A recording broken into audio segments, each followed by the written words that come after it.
አሁን እንጫወት። አሁን ታሽን አታውቂም። እሺ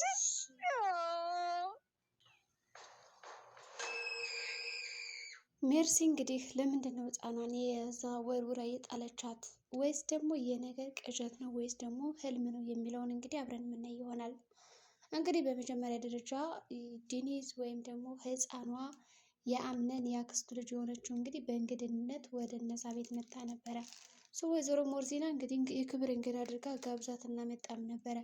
ታዲያ በዛ ቅጽበት እንግዲህ እንግድነት በመጣችበት ቆይታዋ ከብዙ ሰዎች ጋር ተስማምታ እንዲሁም ደግሞ ከአንዳንድ ሰዎች ጋርም ተጫዋታ እንዲሁም ደግሞ በህፃናትና በትላልቅ ሰዎች መካከል አለመግባባት እንግዲህ የለም ማለት አይቻልም።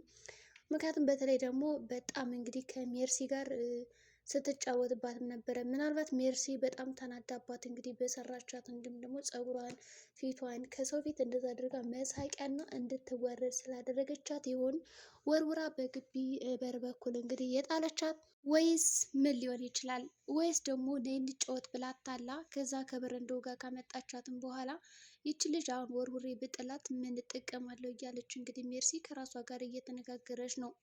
ወይስ ደግሞ ሜርሲ ልትበቀላት አስባ ያንን አላማና እቅድ እንደዚህ በወርውሬ ብጥላት ልክ እንደዛች እንደ ወይዘሮ ሰማሃት እንግዲህ የሞት መንፈስ ብገላገላት ብላ አስባም ይሆን?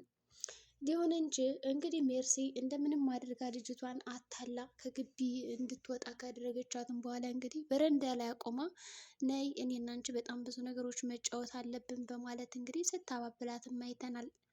ሆኖም ስታባብላት እንዲሁም ደግሞ ስታጫውታትም ከነበረም በኋላ ግን በጣም አስደንጋጭ ክስተትም አይተናል።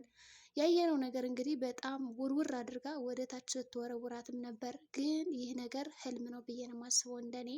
ምክንያቱም ወይ ደግሞ አሻንጉሊቷን የወረወረችባት ብዬ አስባለሁ እንጂ ልጅቷን አልወረወረቻትም። ህፃኗ እንግዲህ ስትመጣ ወደዛ ቤት በክብር ነው የገባችው። የወይዘሮ ሞርዚና እንግዳ ነኝ በማለት እንግዲህ ከዛራ ጋር ተነጋግራም ወደ ውስጥ ከገባችም በኋላ ወይዘሮ ዛራ እንግዲህ ይቺ ህፃን ልጅ ምን አይነት ትህትና ቢኖራት ነው ያቺ ሜርሲ ቤቶን ራሱ እዚህ ዘው ብላ ነበር የምትገባው። ምንም አይነት ሳታንኳኳም ሆነ ለሰዎች ክብር ሳትሰጥ ነበር የምትገባው። ግን ይቺ ህፃን ልጅ ምንኛ የተባረከች ነች በማለት እንግዲህ ወደዛ ቤት እንድትገባ ካደረገቻትም በኋላ አምነንም በጣም ደስ ብሎት ጥሩ ጊዜ አሳልፎ እንዲሁም ደግሞ አምነን ካለበት ሀዘን ከእናቱ ሞት ጀርባ ይቺ ህፃን መታ ታፍታተዋለች እንዲሁም ደግሞ ዘናፈት አድርገው አስቀው ትሄዳለች በሚለው ነበር እንግዲህ ያመጧት ህፃኗንም። በእርግጥም ህፃኗ እንደመጣች ቀልጣፋ እንደመሆኗ እና እንዲሁም ደግሞ በጣም ተግባቢና ተጫዋች እንደመሆኗ በመጀመሪያ ደረጃ እንግዲህ ቤሊንን ስታያት በጣም ደስ ብሏት እንዲሁም ደግሞ በጣም ደስ የሚል እና ለየት የሚል ስም ነው ያወጣችላት። ሆኖም ያችን ልጅ ናፈልግ ማወቅ እፈልጋለሁ፣ ከእሷ ጋር መጫወት እፈልጋለሁ በማለት እንግዲህ አምነንን እንዲጋብዛት እንዲሁም ደግሞ ያለችበት ቦታ እንዲወስዳት አድርጋለች። አምነን ደግሞ ለምንድን ነው ከዚች ጋር መጫወት የፈለግሽው? ለዚህ እኮ ጀሪ አለች በማለት እንግዲህ ከጀሪ ጋር ጊዜ እንዲያሳልፉ ቢጠይቃት ህፃኗ ግን አይ እኔ የምፈልገው ይችን ነው በማለት እንግዲህ ከቤሊን ጋር ጥሩ ጊዜ እንዲያሳልፉ እንዲጫወቱ ቆይተዋል። ያወቴ ማይቴ ሎሚ ሽታ ምናምን የሚል እንግዲህ በጣም ሲያወሩ ሲጫወቱም ነበረ። ታዲያ በዛ ቅጽበት አምነን በጣም ደስ ብሎ ሲመለከታቸው ነበር። ጀሪ ታዲያ ይህንን ነገር ተመልክታ በቃ አሁን የኔ ልጅ ራሱ ሲወለድ በእርግጠኝነት ልክ እንደዚች ህፃን እንደሳከውና እንደተጫወትከው የራስህን ልጅም ታጫውታለህ፣ ትልቅ ደስታ ይመጣል ብዬ አስባለሁ እያለች እንግዲህ በደስታ እየጠበቀችው ነው። አምነን ግን ለዚህ ጉዳይ አሁን ላይ ዝግጁ አይደለም። ምክንያቱም እናቱ ከሞተች በኋላ ነገሮቹ ጭልም ብለውበታል። በተለይ ደግሞ እኔ የመረጥኩልህ ልጅ አግባ የሚለው ነገር በጣም እየቆጨው መጥቷል። ምን አለበት ቤሊን መርጬ ቢሆን እያለ በልቡ እያምሰለሰለ እንዲሁም ደግሞ እያሰብም ይገኛል። ታዲያ ህፃኗ እንግዲህ ለእንግድነት የመጣችው ለዚህም ነበረ። ቤሊንን እና አምነንን ልታቀራርባቸው ነበር ሀሳቧ። በዚህ ታዲያ ሜርሲና እንዲሁም ደግሞ ጀሪ ስላልተስማሙ ይሄ ነገርማ መሆን የለበትም፣ ስለዚህ በአጭሩ ይችን ህፃን እዚህ ቤት ማባረር አለብን ብለው እንግዲህ ከአጅሪት እንግዲህ ከሲፈን ጋር በመስማማት ሜርሲና ሲፈን ለማስወገድ ሞክረዋል ማለት ነው። ሲፈንም ዝግጅት ላይ ነበረች። ሌላ ድግስ ሌላ ፕሮግራም ካለማ በእርግጠኝነት ሌላ ሰዎችን ለማስወገድ ትልቅ መንገድ እየጠራረግሽልኝ ነው ጀሪ፣ አንቺ አላወቅሽም፣ በጣም ጎበዝ። ስለዚህ ፕሮግራሙን በቅርቡ ማስኬድ አለብሽ በማለት እንግዲህ ነገሩን በጣም ስትነግራት ነበረ።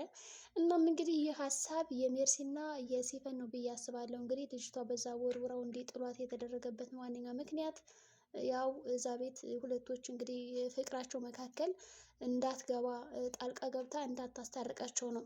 ምናልባትም እንግዲህ ከታረቁ ቤሊንና አምነን ሌላ ነገር ስለሚፈጠር ያቺ ጀሪ ብትሆን እንግዲህ ሀብትና ንብረቱን ስለማታገኝ ቤሊን እንግዲህ ፍቅሯን ብቻ ስለሆነ ሁለቶችም እንግዲህ እየተፈላለጉ ግን በመካከላቸው ደግሞ ግድግዳ ተሰንቅሮባቸዋል ማለት ይቻላል። እንግዲህ ትልቅዬ ቤት ነው እንግዲህ በመሀላቸው ያለ ምን እንደያዛቸው እንግዲህ ለማውራት እንኳን ተቸግረው ያሉበት ፍቅራቸውን እንኳን ለመገላለጥ የተቸገሩበት ጊዜ ላይ ደርሰዋል። እንግዲህ አምነንና ቤሊን ማለት ነው። ወይዘሮ ዛራ በዚህ መካከል አይዞሽ ታገሽ እያለች እንግዲህ ተስፋ እንድታደርግ በጣም እየገፋፋቻት እና እያበረታታቻት ነው ያለችው። አምነንም ካለበት ሁኔታ እንግዲህ እንዲመለስ ድጋፍና ጉልበት እየሆነቻቸው ነው ያለችው ዛራ።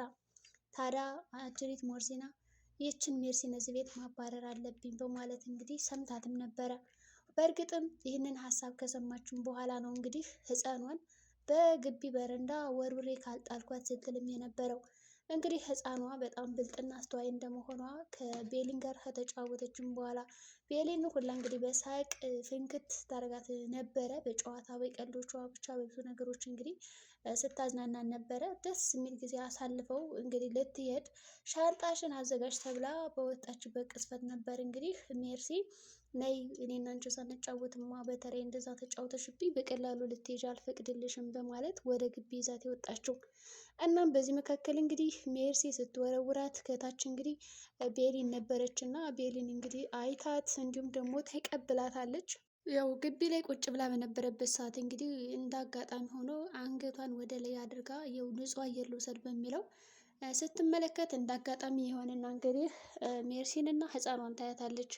ታዲያ በዛ ቅስፈት እንግዲህ ሜርሲ ማንም ሰው አላየኝም፣ ስለዚህ ወርውሬ ከጣልኳት ማንም አይጠረጠርም፣ ምናልባትም እኔን ከጠረጠሩኝ ሲፈናት ብዬ እነግራቸዋለሁ። ምክንያቱም መረጃ አለኝ አሁን ላይ እሷን መቀመቅ የሚከት መረጃ ስላለኝ የገደለቻት እሷ ናት ብዬ ሁለቶችንም እንደገደለቻቸው አድርጌ አሳምኜ እዚህ ቤት እንድትወጣ አደርጋለሁ በሚለው ነበር እንግዲህ የወረወረቻት። ነገር ግን ስትወረውራት ያው ቤሊን ከታች ስለነበረች ምንም ጉዳት ሳይደርስባት እንግዲህ ልጅቷ ያው ትንሽ ተሰባብራለች፣ እንዲሁም ደግሞ ራሷን ስታለች እና እንደምንም አድርጋ አንስታ ወደ ቤት አስገብታታለች። አምነንም በጣም ነበር ያለቀሰው። እንዴት ሊሆን ይችላል? ምን አይነት ጠላት ነው ከቤታችን የገባው? እንዴት ማን ነው የሚለውን አሁንም ቢሆን ነቅቶ ለማጣራት እንግዲህ ጊዜ እየፈጀበት ነው ያለ። ለቃልም ደውሎ ፈጥነ ድረስ እዚህ ቤትማ የተካሄደ ነገር አለ። በእርግጠኝነት እነዚህ ሶስት ሴቶች ምንም አላመሩኝም። እነሱ ከመጡ ወዲህ ጀምሮ ችግር እየገጠመኝ ነው ያለ። ታዲያ እንዴት ነው ልቋጨው የምችለው? ይሄ ነገር ምንድን ነው በማለት እንግዲህ ሲያብራራም ነበር። ሞርዚናም እንግዲህ በበኩሏ የወንድሙ እጅ እንደሆነ ያ የተቆረጠው ለአምነን ነግረዋለች። አምነንም እኔ ወንድም አለኝ እንዴት በቃ እናቴን መዝ በኋላ አላውቃትም ነበረ ማለት ነው። ይህንን ሁሉ ሚስጥር ደብቃኝ ነው ለካ የሄደችው ወይኔ እያለ እንግዲህ በጣም ተናዷል። ምክንያቱም ሌላ ወንድም እንዳለው እንግዲህ ተነግሮታል። በዚህም በጣም ነው ያዘነባት። እንግዲህ ያው በእናቷ ሀዘን ያዘነ ቢሆንም ግን ደግሞ በመደበቋ በጣም አዝኗል። እናም ጠላቴ በእርግጠኝነት እሱ ነው ብሎ ነው የሚያስበው። እንግዲህ ዛሬ ቪዲዮአችን ይመስላል። በቀጣይ ቪዲዮ እስከምንገናኝ መልካም ጊዜ። ነገር ግን ህፃኗን ማን ወረወራት? ለምን? ቅዠት ነው።